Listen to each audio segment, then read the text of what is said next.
Assalamualaikum, jumpa lagi dalam pembacaan audiobook. Pembacaan karya Kang Habibur Rahman El-Shirazi, yaitu Ayat-Ayat Cinta 2, Bayang-Bayang Maria, Puisi Aisyah, dan Gesekan Biola Kaira. Matahari redup di petala langit, awan abu-abu kehitaman menggelayut, salju telah mencair, habis tak tersisa, angin masih dingin menggigit, musim semi belum benar-benar tiba, namun salju sepertinya tidak akan lagi datang. Rerumputan di area The Meadow, tepat di sebelah selatan kampus utama The University of Edinburgh, seperti mulai bernafas. Pepohonan seperti bangkit dari kematian. Kehidupan kota Edinburgh terasa lebih bergairah setiap kali musim semi di ambang mereka. Suara khas bagpipes menggema dari Plaza Saint Giles Katedral yang berdiri anggun menawan. Seorang lelaki tua berkumis pirang berpakaian tradisional Skotlandia tampak begitu khusyuk meniup alat musik yang legendaris itu. Pakaian yang ia kenakan begitu khas, pakai bawahan seperti rok yang disebut kilt, berornamen tartan kotak-kotak merah hitam, atasan jas hitam khas Skotlandia juga dengan topi yang khas. Terkadang ia tampak begitu bersemangat seperti sedang menggerakkan ribuan tentara di medan perang dengan trompet bagpipes itu. Dua turis perempuan dari Jepang memperhatikan dengan seksama lelaki itu dan menikmati instrumen bagpipes yang terasa magis. Beberapa turis yang sedang menelusuri jalur The Royal Mile menikmati bunyi bagpipes sesaat, lalu melempar koin ke dalam kotak yang diletakkan di depan lelaki tua itu. Semilir angin dingin seolah membawa suara bagpipes menggema ke seantero kota Edinburgh yang berdiri di atas 7 bukit. Bangunan-bangunan kunonya yang berarsitektur Georgia tetap terjaga rapi dan megah. Kota itu akan menyedot siapa saja yang memasukinya ke dalam pusaran abad medieval. Panoramanya seumpama postcard hidup. Edinburgh Castle, Palace of Holyrood House, The Scott Monument, Gladstone Land, dan The Balmoral Hotel, Winter Museum, Mary King Close, Match Ewell Hall, dan The University of Edinburgh adalah sebagian bangunan dari tangan-tangan manusia terampil yang membuat indah kota tua itu. Jalanan tampak basah, namun salju sama sekali tidak ditemukan lagi. Orang-orang berjalan tetap memakai jaket atau jas penghangat tubuh, namun tidak lagi memakai pakaian sangat tebal seperti saat musim dingin. Hanya ada satu dua yang tetap memakai jaket wol tebal. Satu dua gadis, malah ada yang sudah memakai rok mini dengan stocking tipis menutupi seluruh kakinya dan hanya memakai sweater modis yang tidak tebal. Dua orang lelaki keluar dari lobi The Balmoral Hotel sama-sama masih muda. Yang satu berwajah Asia Tenggara memakai jas coklat muda dan dasi sehingga tampak rapi dan serasi. Yang satu berwajah Turki memakai jas sweater biru muda dan celana jeans yang membuatnya tampak santai namun cerah. Sebuah SUV BMW putih datang dan berhenti tak jauh dari mereka berdua. Keduanya tertawa berjabat tangan saling merangkul lalu berpisah. Lelaki yang memakai jas itu masuk ke dalam mobil dan melambaikan tangan pada temannya yang tak lama kemudian kembali masuk ke dalam hotel. La haula wala quwwata illa billah, la haula wala quwwata illa billah. Lelaki itu bergumam mengulang-ulang zikirnya. Mobil itu memasuki Princess Estate dan bergerak ke barat. Setelah melewati Princess Mall Shopping Center, belok kiri memasuki Waverley Brake. Dia melintasi stasiun kereta Waverley. Mobil itu terus meluncur memasuki Cockburn Estate, melintasi The Royal Mile, lalu menyusuri A7 menuju selatan. Biraz Huzli Amcha Ben Gin Kalmayor Yazim. Lelaki itu pelan dalam bahasa Turki. Baik Hoca, jawab sang supir, yang artinya cepat sedikit paman, jangan sampai saya terlambat. Hoca artinya tuan guru. Baik, kata sang supir. La haula wala quwwata illa billah, la haula wala quwwata illa billah. Mobil itu melaju lebih cepat melewati Nicholas Square Garden di sebelah kanan dan terus melaju ke selatan. Beberapa jurus kemudian belok kanan memasuki Nicholas Estate dan terus melaju hingga memasuki kawasan kampus utama The University of Edinburgh yang berada di George Square yang legendaris di dekat gedung klasik nomor 19. Mobil itu berhenti. Lelaki itu turun sambil menjinjing tas. Ia melihat jam tangannya. Jalannya cepat dan tangkas, tidak seperti rata-rata orang Asia Tenggara. Beberapa orang yang berpapasan menyapanya dengan ramah penuh hormat. Lelaki itu kembali melihat jam tangannya. 12:20. Alhamdulillah, tidak terlambat, gumannya dalam hati. La haula wala quwwata illa billah. La haula wala quwwata illa billah. Ia mempercepat langkahnya menuju ruang diskusi mahasiswa pasca sarjana. Ia membuka ruang itu. 15 orang telah duduk rapi seketika memperhatikan dirinya. Dengan sesama, ia menyapa semua yang ada di ruangan itu dengan ramah, lalu duduk di kursi yang biasa diduduki Profesor Charlotte Brewster. Kalian mungkin terkejut. Yang duduk di kursi ini saat ini adalah saya dan bukan Profesor Charlotte. Dan kalian mungkin bertanya-tanya, siapa saya ini? Tadi pagi Profesor Carlotti menelpon saya. Ia harus ke rumah sakit, beliau harus cuci darah dan tidak boleh terlambat. Sudah 15 tahun beliau harus cuci darah. Kita doakan beliau tetap sehat, berumur panjang dan bisa memberikan sumbangan ilmunya yang sangat diperlukan dunia. Kenalkan, saya Fahri Abdullah. Sebut saja saya peneliti tamu di sini. Kawan baik Profesor Carlotte. Saya menyelesaikan PhD di bidang fisiologi di Albert Lewin University Freiburg, Jerman. Bidang yang semestinya diajarkan Profesor Carlotte kepada kalian hari ini. Fahri membuka tasnya dan mengeluarkan 2 buah buku. Profesor Carlotte mengatakan pada saya, kalian telah diberi tugas untuk membaca tuntas karya James Turner, yaitu Biology, The Forgotten and Origin of the Modern Humanities, dan buku on biologi yang diedit oleh Profesor Carlotte sendiri. Benar? Ya, benar. Fahri tersenyum. Ia memandangi para mahasiswa dari berbagai negara itu. Ada yang jelas berwajah Cina, berwajah India, berwajah Arab, juga berwajah Eropa. Ini mungkin akan sedikit terasa seperti saat kita ada di sekolah dasar, tapi saya harus menanyakan sebab ini amanat. Apakah di antara kalian ada yang belum membaca dengan tuntas 2 buku itu? Ada, saya, maaf. Seorang perempuan cantik berwajah oriental bermata sipit angkat tangan. Siapa nama Anda? Jusu. Jusu? Fahri mengulang jawaban perempuan itu untuk meyakinkan ia tidak salah dengar. Aye, Jusu. Aksen Skotlandia sama dengan kata yes. Suasana jadi terasa sedikit tegang. Meskipun Fahri menanyakan sambil tersenyum, kenapa jadi ada interogasi seperti anak kecil saja? Guman lelaki berkumis berwajah India. Fahri tersenyum mendengarnya. Kan saya sudah berterus terang, akan sedikit terasa tegang saat kita ada di sekolah dasar, sahut Fahri. Jadi justru saya diminta Profesor Carlotte untuk mengeluarkan siapa saja yang ikut mata kuliah ini dan belum menuntaskan membaca 2 buku itu. Saya harus menjaga amanat. Justru silakan Anda keluar dari ruangan ini. Tapi tidak ada tapi dan tidak ada alasan apapun. Maaf, tegas Fahri. Wajah Jusu memerah. Ia mengambil tasnya dan beranjak melangkah keluar dan menutup pintu. Setelah Jusu keluar, Fahri beranjak membuka pintu dan memanggil gadis bermata sipit itu. Gadis itu mendekat dengan wajah bingung. Ada apa lagi?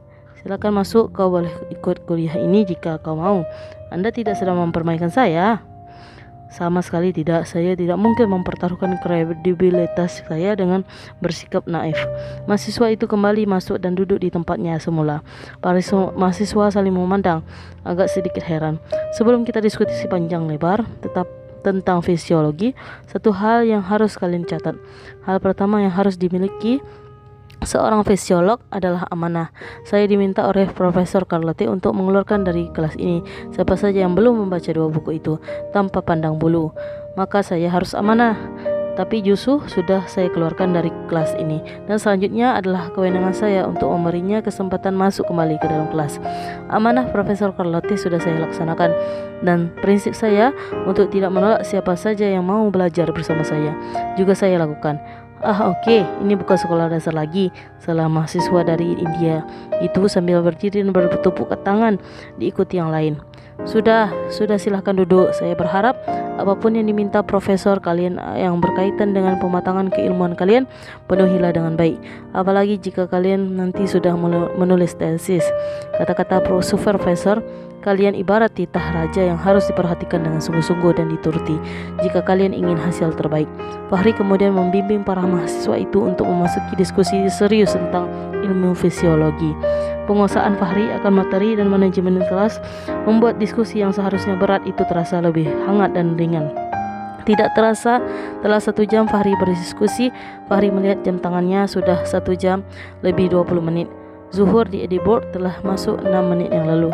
Maaf, bagi saya ini sudah tiba waktunya untuk ibadah. Apakah kalian terganggu jika saya sholat di sini?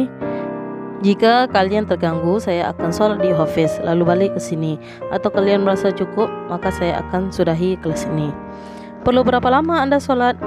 Tanya mahasiswa dari Cina. Kira-kira 5 menit. Kalau begitu Anda ibadah di sini saja, kami tidak masalah. Baik, saya sholat dulu. Di antara kalian, ada yang muslim selain saya, boleh ikut? Fahri melirik mahasiswa berambut keriting berwajah Arab. Tetapi dia biasa-biasa saja dan tidak bergerak dari tempat duduknya. Fahri memaklumi meskipun berwajah Arab, tapi mungkin dia bukan muslim, atau dia muslim tapi mau sholat nanti setelah kuliah. Fahri kemudian sholat di pojok ruangan itu menghadap kiblat. Sebagian mahasiswa, terutama 2 orang mahasiswa bule dan mahasiswa bermata sipit itu, memperhatikan gerakan Fahri dengan seksama. Selesai sholat, Fahri kembali memimpin diskusi. Fahri membuat seluruh mahasiswa menyampaikan pendapatnya. Fungsi utamanya sebagai pakar pengganti Profesor Carlotte ia jalankan dengan baik.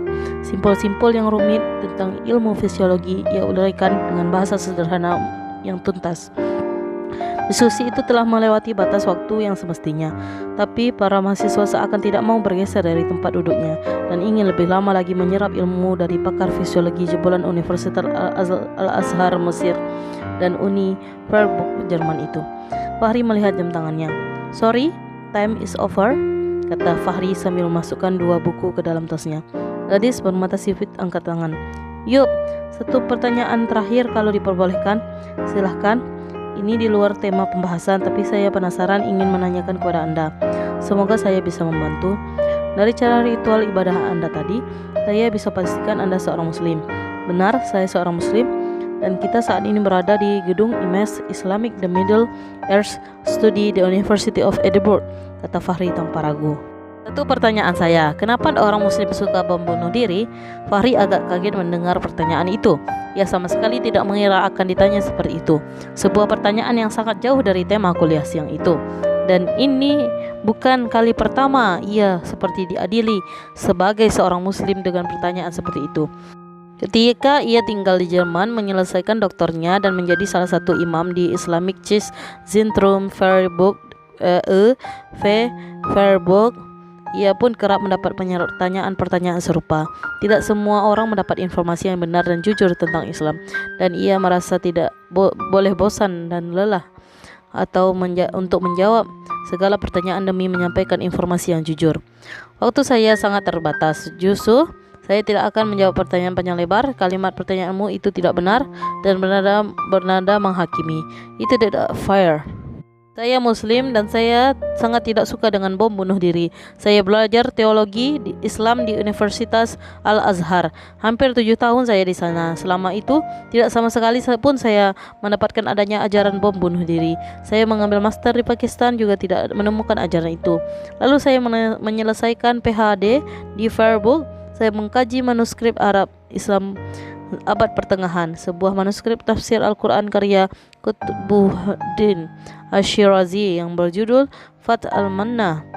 Dalam mengkaji manuskrip itu, saya harus menyelesaikan dan membaca tak kurang dari 10 kitab tafsir dari awal sampai akhir, khatam dan tuntas. Dan saya tidak menemukan Al-Quran memuat ajaran bom bunuh diri. Silakan ditulis, justru Al-Quran melarang membunuh dan Al-Quran juga justru menyuruh menjaga kehidupan. Membunuh satu orang sama saja membunuh seluruh umat manusia, dan membiarkan hidup satu orang sama saja membiarkan hidup seluruh umat manusia. Ada di dalam Al-Quran, surah Al-Ma'idah ayat 32. Al-Quran juga melarang orang beriman berbuat kerusakan dan melakukan perbuatan yang membahayakan diri sendiri. Kalau Al-Quran mengajarkan yang sedemikian baiknya, kenapa masih ada orang Islam yang melakukan bom bunuh diri? Tanya Yusuf. Jawaban secara antropologis, sosiologis, juga politis. Silahkan dicari sendiri, saya ada analogi sederhana. Jika kalian punya pohon apel atau mangga yang sedang berbuah dan kau sudah merawatnya dengan baik, bisakah kalian pastikan seluruh buahnya baik? Tidak ada satupun yang busuk, tidak ada yang jatuh dari pohonnya sebelum matang. Jawaban mahasiswa dari Cina spontan menjawab. Tidak bisa selalu ada satu dua dari pohon itu yang buahnya tumbuh tidak seperti yang diharapkan. Satu dua tetap akan ada yang busuk. Tidak bisa semua buahnya sempurna. Kalau kau punya pohon apel, hanya ada satu dua buah saja yang busuk. Apakah fair mengatakan seluruh pohon apel itu busuk? Gadis berwajah oriental dan para mahasiswa pasca sarjana itu mengangguk-angguk. Fahri mengakhiri kuliahnya dan langsung bergegas masuk ke ruang ofisnya. Fahri menghela nafas. Ia hidupkan lampu office dan pemanas ruangan. Ia tanggalkan jas dan melepas dasinya. Ruangan itu rapi. Separuh ruangan nyaris berisikan buku-buku dalam bahasa Arab, Inggris, dan Jerman. Di atas meja kerja tampak beberapa buku berserak. Tampak kalau buku-buku itu sedang dibaca atau diperlukan. Di sebuah dinding tergantung lukisan karikatur dari krayon. Itu karikatur dirinya dan istrinya Aisyah, dengan latar belakang candi Borobudur. Meskipun berbentuk karikatur yang lucu, baginya Aisyah dalam gambar itu tetap cantik. Memandangnya selalu menghangatkan jiwa Fahri. Karikatur itu selalu mengingatkan masa-masa indahnya yang singkat bersama Aisyah selama di Indonesia. Karikatur itu sendiri dibuat oleh seniman Malioboro, Yogyakarta. Fahri memandangi foto Aisyah. Kedua mata berkaca-kaca. Ia lalu memejamkan kedua matanya dan memanjatkan doa kepada Allah agar Allah terus mengasihi istrinya, baik ia masih hidup atau telah tiada. Sejurus kemudian ia tersadar, ia tidak boleh terus terbawa perasaan melankolis. Pertanyaan mahasiswa bermata sipit itu adalah kenyataan bahwa tantangan dakwah begitu besar, dan ia merasa harus mengerahkan segenap kemampuan yang diberikan oleh Allah untuk ikut berperan menghadapinya. Fahri menghela nafas. Ia lalu duduk di depan meja kerjanya dan menyalakan komputer. Riset postdoc tentang karya ulama asal Yaman yang ia temukan salinan tulisan tangannya di Solo sudah selesai. Hanya tinggal perbaikan saja. Ia melakukan kajian tahqiq dan taklik secara ilmiah atas kumpulan wasiat Al-Allamah Habib Hasan bin Saleh Al-Bahar berjudul Majmu' Asy-Syiah, yang manuskripnya ia temukan di perpustakaan pribadi Habib Asy-Syaikh Solo, Indonesia. Sebelum masuk tahqiq dan taklik, ia meneliti sejarah bagaimana kumpulan wasiat itu sampai di Solo. Lebih tepatnya ia mengurai jaringan ulama Yaman berdakwah di Indonesia. Profesor Karolati adalah supervisor postdocnya. Meskipun ada sedikit perbedaan antara supervisor postdoc dan supervisor doktoral, supervisor doktoral dan master hubungannya lebih pada atas dan bawah. Sementara supervisor postdoc hubungannya lebih terasa setara. Profesor Karolati sendiri tidak mau dipanggil supervisor. Ia memilih dianggap sebagai teman diskusi. Fahri mulai membaca teks-teks yang ia tahqiq. Sesaat ia terhenyak oleh teks wasiat Al-Habib Al-Bahar, Hasan Al-Bahar. Menghadaplah kepada Allah dengan hati luluh. Hindarkan dirimu dari sikap ujub dan angkuh. Bergaulilah manusia yang jahat dengan baik, karena pada hakikatnya kamu sedang bermuamalah dengan Allah yang Maha Besar. Ulurkan tanganmu kepada orang-orang fakir dengan sesuatu yang dikaruniakan Allah kepadamu. Lalu bayangkanlah bahwa Allah lah yang pertama kali menerima Al-Quran dan menerima pemberianmu. Ulurkan tanganmu kepada orang-orang fakir dengan sesuatu yang dikaruniakan Allah kepadamu. Lalu bayangkanlah bahwa Allah lah yang pertama kali menerima pemberianmu itu, sebagaimana dituturkan dalam berbagai ayat Al-Quran dan hadis Nabi. Kelak hatimu akan merasa sangat senang dan bahagia dengan Allah. Ya Allah, berilah hamba taufik untuk bisa mengamalkan wasiat yang baik ini, doa Fahri dalam hati. Fahri kembali membaca teks demi teks.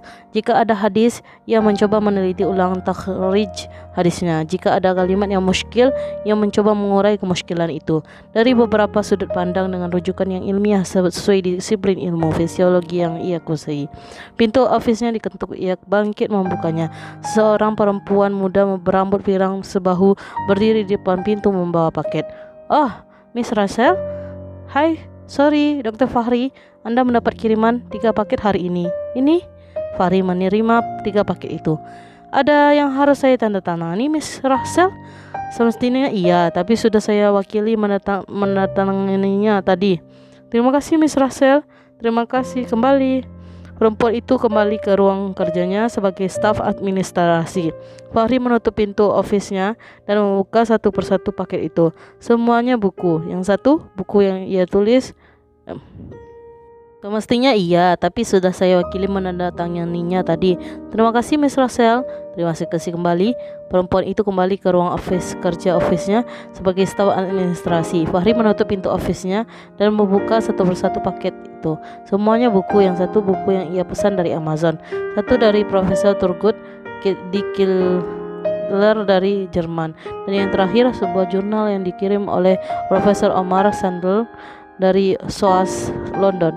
Jurnal itu yang membuatnya sangat penasaran. Ia lihat dengan seksama. Ia tersenyum dan bersyukur kepada Allah dari lubuk hati paling dalam. Satu artikel ilmiah bersama Profesor Carlotti dimuat dalam jurnal bergensi itu. Ditunggu artikel ilmiah berikutnya yang sangat berbobot, tulis Profesor Sandler dalam surat pengantar yang menyertai paket itu. Di luar, langit Edinburgh menurunkan gerimis. Orang-orang di jalanan mempercepat langkahnya. Sebagian sudah membuka payungnya. Pohon-pohon mapel yang berbaris di taman The Milo di selatan kampus bergoyang-goyang tertiup angin disertai gerimis. Mereka seperti mengungkapkan kegirangannya, sebab gerimis-gerimis itu bagian dari penanda berakhirnya musim dingin. Ponsel Fahri berdenyut. Ia lihat di layar HP SMS dari Paman Hulusi. Saya sudah di parkiran Bulencel.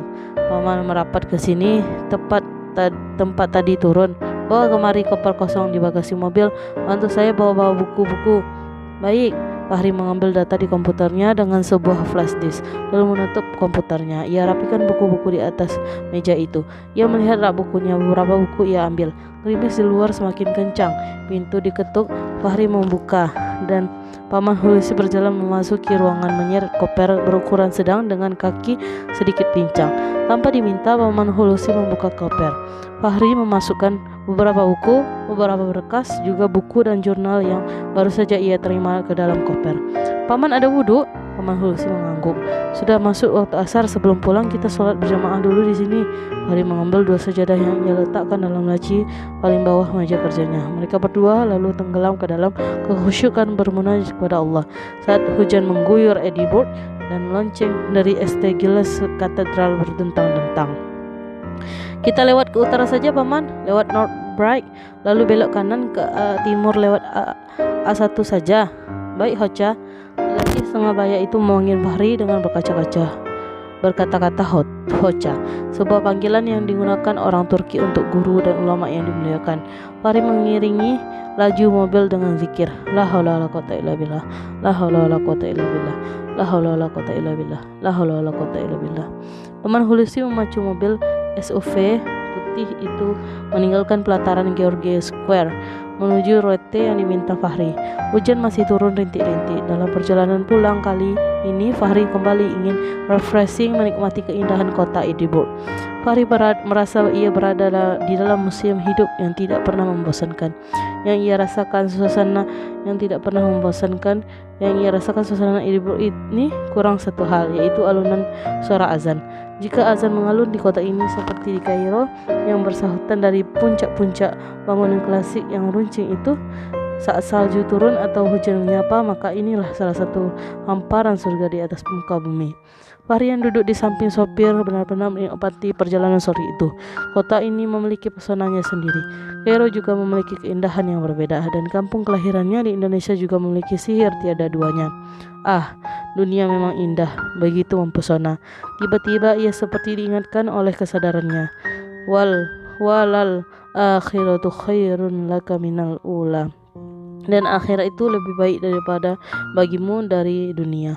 Mobil itu melaju menampaki North Bright yang melintasi di atas stasiun Waverley. Di sebelah kiri panorama indah gedung-gedung kuno dan Edinburgh Castle menghampar. Di sebelah kanan tampak Palace of Hayward House, dan di hadapannya tepat di kiri jalan nampak berdiri megah salah satu hotel yang menjadi ikon kota Edinburgh, The Balmoral Hotel. Fahri memandang ke depan sebelah kiri, Resto Pep dan Fodder, lalu Harlow Roads, dan mobil terus melaju. Tiba-tiba pandangan Fahri menangkap seorang gadis bule yang sepertinya ia kenal. Paman menepi, bukankah itu tetangga kita? Yang mana? Gadis sweater merah jambu itu yang berdiri menentang tas biola itu. Benar, itu Keira, tetangga samping rumah kita. Tampaknya ia terjebak hujan, mungkin tidak membawa payung dan halte agak jauh dari tempat ia berdiri. Itu kan restoran. Kenapa dia tidak masuk saja ke dalam restoran? Tak tahu. Tolong menepi dan tawari dia tumpangan kalau dia memang mau pulang. Paman, baik Hoca. Mobil itu parkir di depan restoran Elliot. Lalu tepat di depan gadis bersweater merah jambu berdiri yang berlindung dari hujan. Paman Hulisi mengambil payung lipat di bawah bangku kedua. Ia menyebutkan payung dan segera membukanya ketika pintu mobil terbuka. Sedikit kena hujan, tapi Paman Hulisi berhasil berjalan dengan memakai payung mendekati gadis itu. Fahri melihat dari mobil. Awalnya gadis itu ragu, tapi Paman Hulisi berhasil meyakinkan gadis itu sehingga ia akhirnya mau ikut menumpang. Paman Hulisi memayungi gadis itu menuju mobil. Gadis itu pun masuk ke dalam mobil dan duduk di bangku kedua. "Hai Keira, apa kabar? Namamu Keira kan?" sapa Fahri. "Baik, ya saya Keira. Kami tetangga samping rumahmu." "Ya saya tahu, terima kasih tumpangannya." Fahri menunggu Keira balik bertanya siapa namanya, ternyata dia diam saja. "Saya Fahri." "Terima kasih." Fahri melirik tas yang dibawa gadis itu. Banderol harga masih menempel di sana. "Biola baru ya?" tanya Fahri mencoba menghangatkan suasana. "Maaf, bukan urusan Anda." Fahri kaget mendengar jawaban Keira yang ketus itu. Paman Hulsi pun sedikit kaget. "Maaf kalau pertanyaan itu membuat Anda tidak berkenan." "Sudahlah." Fahri merasakan cara berinteraksi Keira sebegitu dingin, tidak seperti Miss Russell yang ia kenal, Profesor Carlot, dan Dr. Kim, dan yang lainnya yang terasa hangat.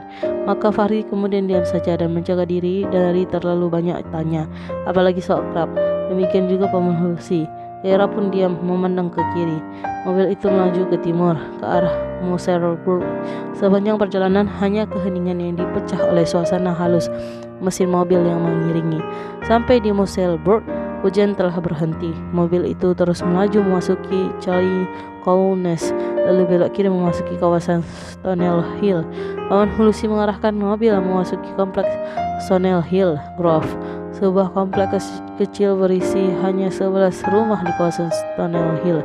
Ada beberapa kompleks yang berisi rumah lebih banyak seperti Stonell Hill Garden, Stonell Hill Rise, Stonell Wen, Stonell Hill Crest, dan yang lain sebagainya. Mobil berhenti di depan rumah Fahri yang bercat merah tua kecoklatan dan putih. Fahri keluar dari mobil, demikian juga Keira. Gadis itu menyampaikan terima kasih dengan dingin dan langsung menggelayar ke rumahnya yang berdampingan dengan garasi rumah Fahri. Keira dan keluarganya bisa dibilang tetangga rumahnya yang paling dekat. Melihat sikap dingin itu, Fahri bersikap biasa saja. Baginya hal itu tak harus dipersoalkan. Gadis itu mungkin merasa Fahri masih orang asing, meskipun bertetangga, dan tentu saja banyak orang yang tidak mudah akrab dan hangat dengan orang asing. Ia pernah mengalaminya di Jerman. Perlu waktu lama untuk bisa lebih hangat dan tidak terlalu berjarak. Ia hanya ingin menunaikan kewajibannya sebagai tetangga dengan sebaik-baiknya. Itu saja. Fahri masuk ke dalam rumah, sementara Paman Hulsi memarkir mobilnya di garasi. Fahri langsung naik ke lantai 2 menuju kamarnya untuk menyegarkan tubuhnya dengan mandi air hangat. Setelah itu ia duduk di sofa kerjanya untuk memurojaah hafalan Al-Qur'annya. Kali ini ia melantunkan pelan menggunakan qiraah Warashi yang pernah ia pelajari dari Syekh Utsman di Mesir. Di rumah Syekh Utsman itulah ia bertemu dengan istrinya Aisyah. Ia membaca surat Maryam. Seketika itu ia teringat Maria, gadis Koptik tetangganya di Hadayak, Helwa, Kairo. Gadis Mesir yang mencintainya sampai sakit itu menikah dengannya dan wafat setelah bersyahadat. Tak ada kenangan berumah tangga dengan Maria. Namun kehangatan cinta Maria yang ia baca lewat buku hariannya memiliki tempat khusus dalam hatinya. Ia masih ingat bahwa Aisyah pun cemburu kepada Maria yang sudah wafat. Maria yang hanya bisa ia cium secara halal dalam kondisi sakit. Maria sangat bangga telah menghafalkan surat Maryam. Setiap kali membaca surat Maryam ayat 27-31, Fahri selalu menangis. Ada dua hal yang membuatnya menangis. Pertama adalah isi ayat itu. Kedua, hal itu selalu mengingatkannya pada Maria yang saat membacanya dalam keadaan tidak sadar menjelang ajalnya datang. Seolah suara Maria masih ia dengar melantunkan ayat-ayat itu. Wajah Maria yang tirus jelita dengan mata terpejam dan air mata meleleh di pipi saat membacanya terbayang di pelupuk matanya. Ia merasa malaikat pun akan luluh jiwanya, bergetar hatinya dan meneteskan air mata mendengar ayat itu dibaca oleh Maria. Dan setiap kali merampungkan surat Maryam lalu membaca basmalah dan memulai surat Toha, pasti tangisnya pecah tak tertahankan. Itu surat menggetarkan seseorang Umar bin Khattab yang masih jahiliyah sehingga akhirnya masuk Islam. Itu juga surat yang dibaca Maryam menjelang ia wafat. Innama ilahukumullahu alladzi la ilaha illa huwa wasi'a kulla syai'in. Sesungguhnya Tuhanmu hanyalah Allah yang tiada Tuhan selain Dia. Pengetahuannya meliputi segala sesuatu. Quran Surat At-Taha ayat 20. Itulah ayat yang bergetar di bibir Maria beberapa saat sebelum ia bersyahadat, lalu menghembuskan nafas terakhir dengan senyum merekah di bibirnya. Fahri lalu mengirim doa untuk Maria.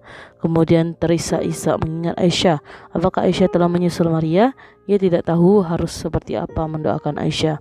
Ia terus berdoa kepada Allah agar Dia terus mengasihi istrinya dan terus menyelimutinya dengan selimut rahmat dan taufik, baik ia masih hidup ataukah telah tiada.